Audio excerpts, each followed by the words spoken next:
Everyone, good morning. তোমরা তো আমার শিবরাত্রির লুকটা আগে থেকে দেখেই নিয়েছো, তাই জন্য বুঝতেই পারছো যে এটা শিবরাত্রির ব্লগ।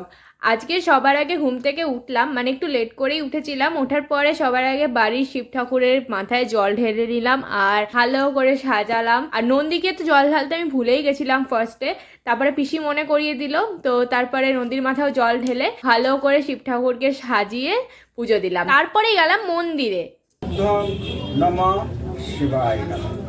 এতৎ স্নানীয়। এবছর আর সন্ধে অবধি ওয়েট করিনি, আগেই চলে গেছিলাম, কারণ মন্দিরে তো প্রচণ্ড ভিড় হয়। আর তাছাড়াও পরের দিন আমার একটু কাজ ছিল, তো তাই জন্য আগের দিন উপোস করে পরের দিন আর শরীরটা দেয় না, তাই জন্য ভাবলাম যে দুপুর দুপুর গিয়ে জলটা দিয়ে আসি। এতটা তাড়াতাড়ি গিয়েও মন্দিরে না অনেকটাই ভিড় ছিল, তোমরা তো এই ভিডিওগুলো দেখতেই পেতে না। আমি ট্রাইপড নিয়েই গেছিলাম, কিন্তু পজিশনে ছিল না যে কোনো ভিডিও করবো বলে। আমার একজন সাবস্ক্রাইবার এই ভিডিওগুলো আমাকে করে দেয়। বাড়ি এসে খেলাম ফল আর সন্ধ্যাবেলা খেলাম সাবু মাখা, এভাবেই দিন কাটলো। বাই।